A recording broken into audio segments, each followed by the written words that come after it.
A paz do Senhor a todos. Hoje estaremos ministrando a quarta lição do trimestre Fortalecendo a Família, cujo tema é a bênção do casamento. Vamos ler o texto áureo que se encontra em Mateus capítulo 19, versículo 6, que vai dizer assim: de modo que já não são mais dois, porém uma só carne. Portanto, o que Deus ajuntou, não separe o homem. Verdade prática. A unicidade é essencial para um casamento bem-sucedido. A leitura bíblica se encontra em Mateus capítulo 19, versículo 4 a 8. Muito importante você ler para melhor entendimento da lição. A introdução vai dizer que o casamento é a única instituição terrena que teve início antes da entrada do pecado no mundo. Para a gente ver, desde a lição número 1 a gente fala que Deus instituiu a família, o casamento, antes do pecado entrar no mundo, ou seja, antes da desobediência de Adão e Eva, para a gente ter uma noção de como o casamento é puro e santo. O que é o casamento? Hoje vivemos uma época em que as pessoas dão ao casamento o significado que lhe é mais conveniente. A Bíblia é tanto padrão, avaliador para o casamento, como a chave para um matrimônio feliz. Então, como a própria família, também o casamento, hoje o mundo ele dá vários padrões, mas nós sabemos que o verdadeiro padrão, né, e a chave para um matrimônio feliz está na Bíblia Sagrada. O primeiro ponto é uma instituição divina. O casamento está fundamentado na vontade de Deus. Nós estudamos isso desde a primeira lição e hoje nós estamos, né, frisando mais uma vez que o casamento ele é uma instituição divina, ele foi criado por Deus. Então o homem ele não pode, né, de alguma forma converter, né, em outro padrão e outro conceito. Nós não podemos fazer isso porque é uma instituição divina. O ponto 2, instituição social. Embora o casamento hoje dependa de formalidades legais, desde a antiguidade era celebrado com o apoio solene das famílias envolvidas e só bastava. Enquanto a família é a base da sociedade, esta é o prolongamento da família. Então a família é uma instituição social, né, que vai ser automaticamente ligada ao ponto 3, uma instituição legal. Quando um homem ou uma mulher resolve se juntar, eles formam uma instituição social. E logo, para que isso seja legalizado, né, nós entramos no ponto 3, porque sabemos que o casamento é garantido e protegido por lei. E no ato do casamento, os cônjuges se submetem a um processo legal. Então, muitas vezes as pessoas elas ficam se perguntando: mas no Antigo Testamento a gente vê que não tinha papel, não tinha juiz, eles só se juntavam, então eu também vou só me juntar, eu vou só me amigar, né? E a gente vê que a sociedade ela vai evoluindo. E hoje, para que você tenha um casamento legal perante a lei, não só perante a Deus, é necessário você passar por esse processo legal que regulamenta a convivência do homem e da mulher. Então, se você ainda não é casado, no papel, no civil, no religioso, que você possa fazer, porque assim você vai estar alcançando a bênção de Deus, né, sobre a sua vida. Legalize, né? Se é essa pessoa que você quer viver pelo resto da sua vida, vai lá, legalize, que eu tenho certeza que Deus estará sobre o seu casamento. O tópico 2 vai falar sobre as bases do casamento. Um casamento sólido e duradouro está fundamentado em 3 pilares: amor, respeito e confiança. A falta de qualquer destes certamente causará a ruína do relacionamento conjugal. Então nós vamos ver aqui a base, né, para um casamento ser bem sucedido, para ter uma solidez. Porque se você te retirar um desses, certamente o casamento ele vai passar por uma ruína, porque estará faltando a base. Primeira base para um casamento sólido é o amor. O amor representa contornos muito práticos, tendo muito mais a ver com comportamento e caráter do que com sentimento e afeição. Por que primeiro o amor? Porque o amor ele vai exceder o nosso entendimento. Muitas vezes as pessoas elas casam porque eu achei ele bonito, eu achei ele interessante, mas não busca conhecer para que haja o amor, porque o amor, um dia, a aparência ela vai passar, a estética ela vai passar. E o que vai sobrar? Vai sobrar o amor, né? Então, por isso que a pastora Suzana, na lição anterior, ela falou para os cuidados que se deve ter, né, para escolher uma pessoa, para ver se ela vai bater as ideias com você, se ela não é uma pessoa estressada. Enfim, você vai conhecer a pessoa, você vai passar por etapas até o momento do sim, muita coisa acontece, né? Então, por isso que a pastora falou na lição de número 3, o passo a passo, né, para você escolher uma pessoa. Se você puder, assista a lição de número 3 para um melhor entendimento. Então, nós vamos aqui passar para o segundo ponto, que é o respeito. A maior expressão de respeito é a fidelidade. A infidelidade conjugal quebra o vínculo da confiança e tem efeitos graves no relacionamento, tanto emocional como espiritual. Então, o ponto 2 está automaticamente ligado com o ponto 3. O respeito vai gerar confiança, porque a confiança não se impõe, se conquista. Então, nós vemos que o respeito pela pessoa é tanto presencial como não presencial. Como é, Jefferson? Eu tenho que respeitar a minha esposa na presença dela e na ausência dela. Que muitas das vezes acontece, o marido respeita a esposa na presença, mas na ausência da esposa, olha para fulana de tal, faz aquilo, faz o que é errado, né? E não é assim, né? O respeito ele deve ser 100%. E muito também na questão, né, da infidelidade, né? Quando há esse respeito, né, não há traição, né? E eu digo também até traição no olhar, sabe por quê? Porque Jesus ele fala que quando você olha com uma outra intenção para uma pessoa, você está, né, cometendo o pecado de adultério. Então o respeito ele passa por várias situações, por vários momentos, né? E você deve permanecer sempre tendo respeito pelo seu esposo, pela sua esposa, porque isso vai gerar o ponto 3, a confiança. Né? Por que hoje há muitos casais com ciúmes possessivos? Porque tem medo de perder. Porque muitas das vezes faz o que pensa que o outro faria.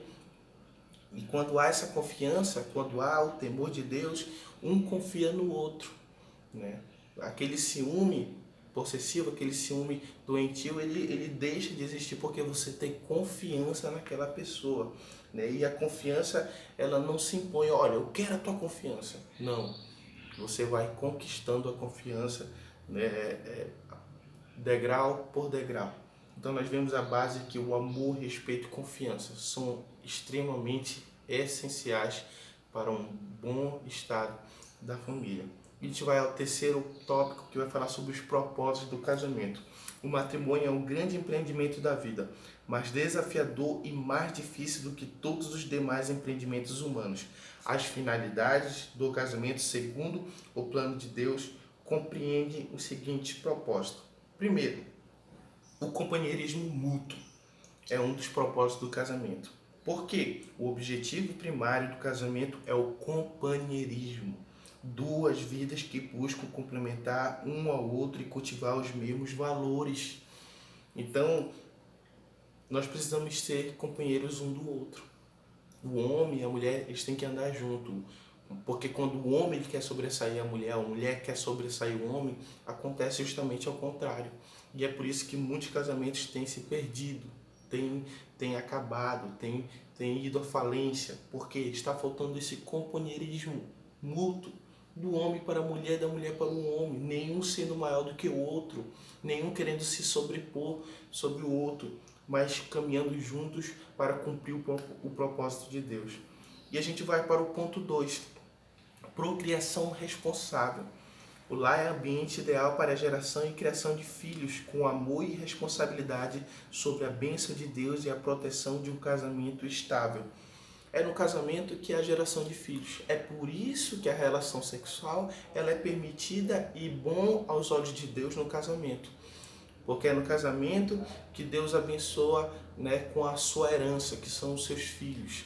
Mas muitas das pessoas querem usar, né, aquele versículo de Gênesis, ide e procriai-vos, ou seja, quer ter 5, 10, 15, 20, 30 filhos. Né? E a gente tem que ter responsabilidade até nisso, porque quando nós geramos um filho, né, nós somos responsáveis por ele, né? Tanto financeiramente como emocionalmente. Então, nós precisamos, né, entender que o casamento ele não é só para procriar, né? Mas ligando o ponto 1 lá para ter um companheirismo, né? Entre outras bênçãos do casamento. E o ponto 2 ele vai ligar também ao ponto 3, porque o ponto 3 ele vai falar de cuidado dos filhos. É por isso que nós temos que ter sabedoria ao gerar os filhos. Porque nós não só vamos sustentá-los financeiramente, mas emocionalmente e espiritualmente. Olha o que o comentarista vai dizer. As crianças no lar são a complementação do casamento, são a alegria e a esperança dos pais. O cuidado dos filhos abrange não só a instrução e educação secular, como uma segura orientação espiritual cristã. Porque o que está acontecendo hoje, no português claro, as pessoas, os filhos, estão seguindo aquele lema: a rua cria, o mundo ensina, e tem que acontecer ao contrário. Nós devemos instruir isso em casa, preparando nossos filhos para o mundo, preparando nossos filhos para ser boas pessoas perante a sociedade. E o que está acontecendo são filhos totalmente perversos, totalmente aquém, né, do que diz a palavra de Deus. Porque hoje tem muitas pessoas que não sabem o que é Deus, que não sabem o que é Jesus, que não sabem que são pecadores, que não sabem que precisam se arrepender, que precisam olhar para o sacrifício de Cristo, porque não foram orientados em casa, né? E quando isso não acontece, há uma desestruturação da família, porque os filhos eles vão crescer sem a orientação do pai e vão causar problemas na sociedade. Lembra que eu sempre estou falando que uma boa família, né, ela vai refletir e vai influenciar uma sociedade ser boa. Então, se acontecer isso ao contrário, a gente está vendo o que está acontecendo, uma sociedade totalmente violenta, corrupta e longe de Deus. Então, né, as bênçãos do casamento é justamente isso, né? Ter filhos e zelar por esses filhos. Olha o que a aplicação pessoal vai dizer. O casamento deve ser encarado como uma bênção que encerra um grande compromisso diante de Deus e da sociedade. Deve apresentar a união entre duas pessoas que se amam, se respeitam e confiam uma na outra.